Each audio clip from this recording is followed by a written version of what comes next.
A paz do Senhor, meus queridos irmãos. Vamos para mais um episódio da nossa série de estudo de 1 João. Hoje eu quero meditar com vocês a partir do verso 18 do capítulo 2 até o verso 29. Vamos lendo cada versículo e discutindo o que está sendo dito. Creio que esse estudo tem edificado algumas pessoas.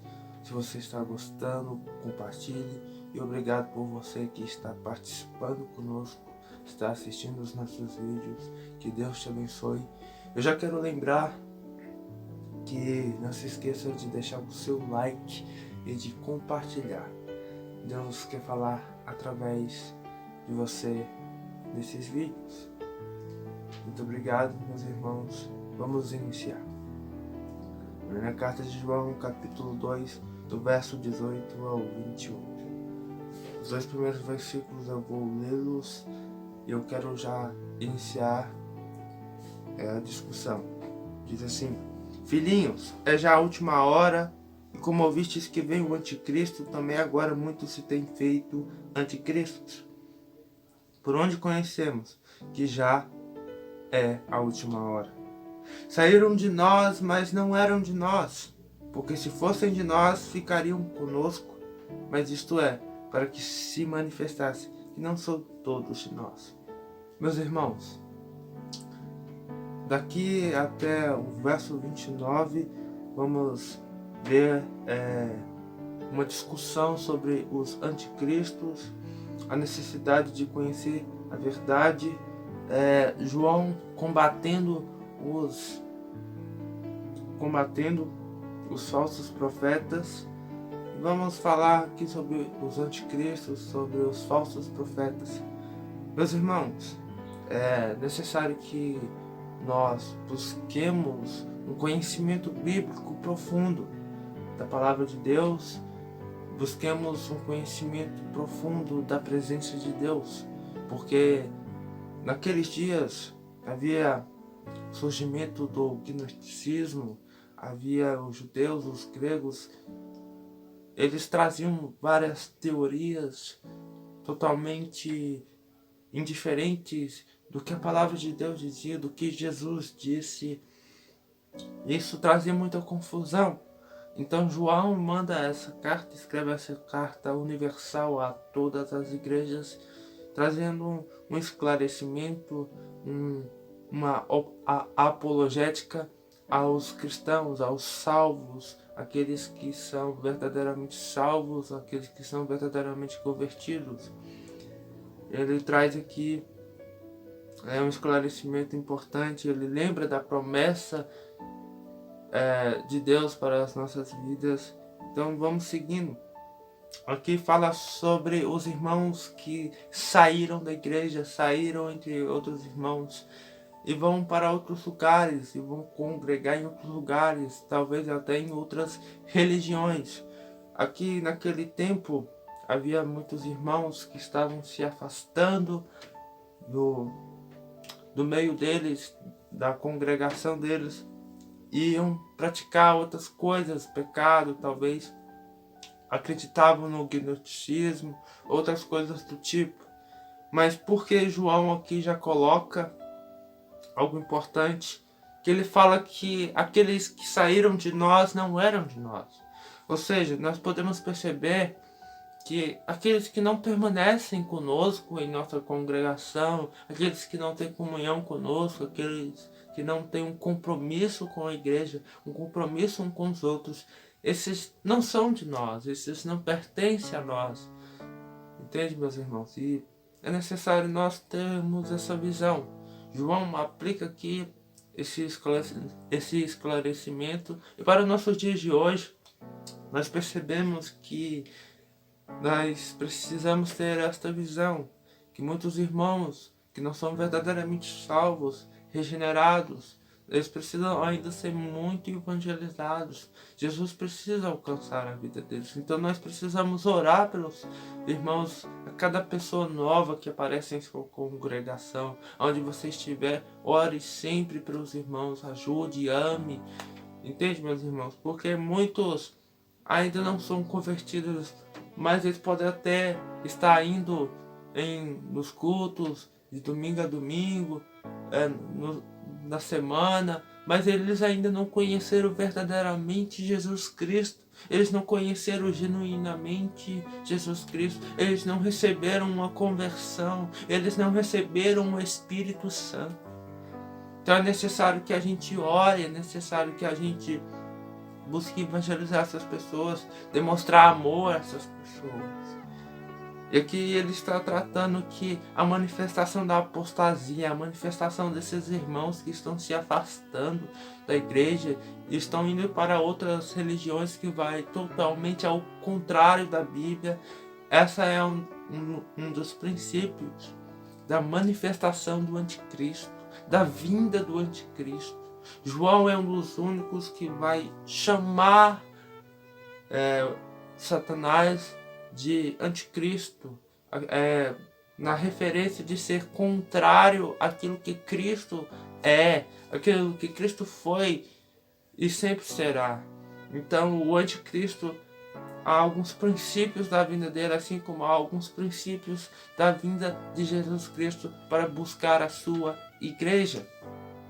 Então nós podemos entrar em uma discussão até mesmo escatológica, mas eu não quero entrar nesta área. Eu quero apenas explicar este final deste capítulo 2, e eu creio que vai ser edificante. Vamos prosseguir. No verso 20 ele vai dizer: e vós tendes a unção do santo e sabeis tudo. Aqui ele está falando sobre uma dependência do Espírito Santo. Ele está falando que os verdadeiros salvos, os verdadeiros filhos de Deus, nós temos o Espírito Santo de Deus. E se nós mantemos um relacionamento diário com o Espírito Santo de Deus, nós podemos perceber de uma forma espiritual quando aquela pessoa que está pregando, ou aquela pessoa que está entre nós, ou não o conheceu, ou está pregando heresias. Por isso aqui nós podemos aplicar também aos falsos profetas, como assim: se você vai em um culto ou em alguma igreja, algum templo onde está sendo pregado um evangelho falso, o Espírito Santo te ajuda a perceber isto. Ele te faz perceber isto. E também porque aqueles que andam com o Espírito Santo andam estudando, meditando, vivendo a palavra de Deus. Então eles sabem se defender de uma forma intelectual, e através do Espírito Santo, como João disse: vós tendes a unção do santo e sabeis tudo. Ou seja, o Espírito Santo de Deus nos ajuda a nos defender contra falsas pregações, porque aquilo que não é uma explicação da Bíblia, aquilo que não é uma exposição da palavra de Deus, não pode ser chamado de pregação, porque a palavra pregação vem da palavra anunciar. Então você está anunciando aquilo que Deus diz em sua palavra. Então, a partir do momento em que a Bíblia não é o centro da pregação, aquilo é somente uma reflexão egoísta talvez, mas talvez até importante para as nossas vidas. Por isso é importante que nós tenhamos uma apologética, tenhamos um conhecimento bíblico profundo para entender se aquilo que está sendo pregado é realmente uma pregação expositiva, talvez uma pregação refletiva. Entendeu, meus irmãos? É importante que a gente entenda isso. É importante que a gente tenha um conhecimento bíblico. É importante que nós tenhamos um relacionamento com o Espírito Santo, que ele nos ajuda a perceber quando alguém que está ensinando, pregando ou o que for em sua vida, você perceba se aquilo realmente é verdade ou não, se realmente aquilo é necessário ou não. Continuando: não vos escrevi porque não soubeis a verdade, mas porque sabeis, e porque nenhuma mentira vem da verdade. Meus irmãos, os gnósticos naquele tempo estavam dizendo que somente eles tinham a verdade para a salvação. Mas João vem com a sua carta e diz que a verdade para a salvação eles já conheciam, porque já foi pregado a eles. pelos apóstolos, pelos discípulos, pelo próprio Jesus. Então aqui João rebate essa visão gnóstica que somente eles teriam a verdade para a salvação. Mas João afirma que a verdade já havia sido pregada e nenhuma mentira vem da verdade. Ou seja, se os cristãos acreditassem naquilo que os gnósticos estavam dizendo, eles estariam dizendo que o evangelho é uma mentira, que a verdade que foi pregada pelos apóstolos era uma mentira. Mas João aqui explica que a verdade para a salvação já foi pregada, já foi ensinada. Então, ele já disse assim, ó: soubeis a verdade. Eu vos escrevi porque não soubeis a verdade. Não vos escrevi porque não soubeis, mas porque soubeis a verdade. E é interessante isso, meus queridos irmãos e irmãs. Eles já sabiam a verdade, mas mesmo assim foi necessário que João escrevesse esse detalhe para garantir uma apologética, para garantir, para afirmar, para fortalecer a fé dos cristãos naquele tempo e a nossa fé hoje também. É importante nós termos essa certeza que a verdade para a salvação é Jesus Cristo. A verdade para a salvação é o arrependimento, ou seja, a verdade para a salvação é o Evangelho de Cristo Jesus pregado aqui na Palavra de Deus, pregado pelos verdadeiros filhos de Deus. Prosseguindo, no verso 22 vai dizer: quem é o mentiroso, senão aquele que nega que Jesus é o Cristo, e o anticristo, esse mesmo que nega o Pai e o Filho. Aqui João já trata de uma questão doutrinária, como eu havia dito nos vídeos anteriores, que essa questão é muito interessante, meus irmãos. Alguém pode se dizer que é crente, pode se dizer que crê em Deus, mas se ele não crê em Cristo, então ele é mentiroso. Se ele não crê em Cristo, então ele nega a Deus e a Jesus. Se ele nega Jesus, ele nega a Deus, porque eles são um. Então se você nega o Pai, você também nega o Filho. Se você nega o Filho, você nega o Pai. Então nós temos que ter esse entendimento nessa carta. Aí eu já vai dizer no verso 23, qualquer que nega o Filho também não tem um Pai, e aquele que confessa o Filho tem também o Pai. Então aqui ele vai falar que aquele que confessa Jesus Cristo, aquele que vive por Jesus Cristo, esse tem Deus Pai, Deus Filho e Deus Espírito Santo. É interessante isso, meus irmãos. Quem crê em Jesus Cristo, que essa é a verdade para a salvação, crê em Deus. Deus está com ele. Jesus Cristo está com ele. O Espírito Santo de Deus está com ele. E é muito importante isso, meus irmãos. Nós entender que Jesus Cristo é o centro do cristianismo. Jesus Cristo é a razão do cristianismo permanecer de pé, independente das circunstâncias. Prosseguindo, portanto, o que desde o princípio ouvistes permaneça em vós, a verdade pregada, o Evangelho. Se vós permanecer, o que desde o princípio ouvistes, também permanecereis no Filho e no Pai. Ou seja, se permanecermos no verdadeiro Evangelho, então Jesus Cristo, a verdade, permanecerá em nós. O amor de Deus permanecerá em nós. Aí o resultado disso já é dito no verso posterior, que diz assim: e esta é a promessa que ele nos fez, a vida eterna. Então, ou seja, quando nós cremos em Jesus Cristo, nós temos a vida eterna.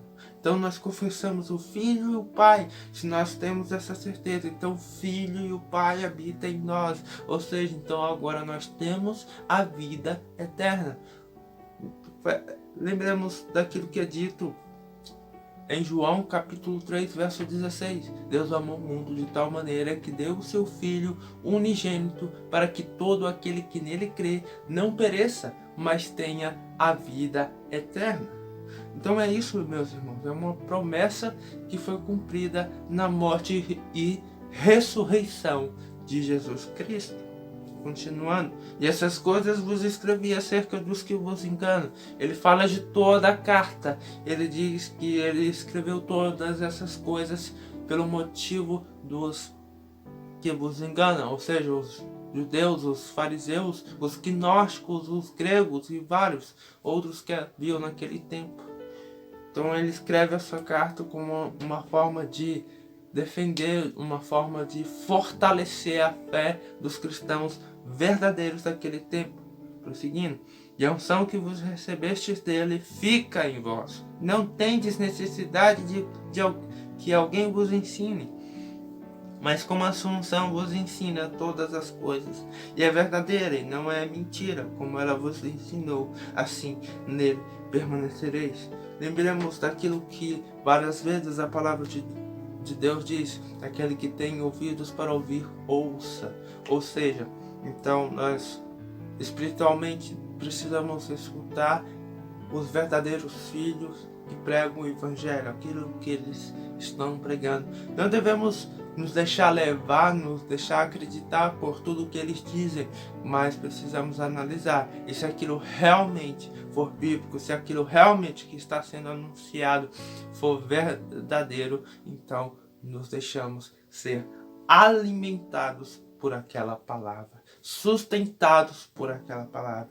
Então, ou seja, nós dependemos de Deus, nós dependemos da sua palavra, nós dependemos do Espírito Santo. E agora, filhinhos, permanecei nele, para que quando ele se manifestar, tenhamos confiança e não sejamos confundidos por ele na sua vinda. Ou seja, quando a palavra de Deus diz que nós precisamos estar preparados, o sentido de estar preparado está em Jesus. Se nós permanecemos na presença, se nós permanecemos em sua palavra, então, conforme o tempo, nós estamos sendo preparados para a sua vinda. Para finalizar, se sabeis que ele é justo, sabeis que todo aquele que pratica a justiça é nascido dele. Ou seja, meus irmãos, todo aquele que busca paz, o amor, a justiça, é nascido dele, porque ele é justo, porque ele é amoroso e porque ele é um Deus de paz. Então, meus irmãos, o que podemos aplicar para a nossa vida através dessa carta é que o justo vive por fé, o justo vive pela palavra. O justo referente não é alguém perfeito, mas é alguém justificado por Jesus Cristo. Ou seja, se essa pessoa realmente foi transformada por Deus, ela se capacita pela Bíblia, ela se capacita intimamente com Deus, ou seja, ela tem um relacionamento diário com Jesus Cristo. Ela tem um relacionamento diário com a palavra de Deus. E dessa maneira, nós realmente somos conhecidos como filhos e filhas de Deus. Eu creio que esse vídeo pode ter edificado a sua vida. Que Deus te abençoe. Não se esqueça de compartilhar. Graça e paz, meus irmãos.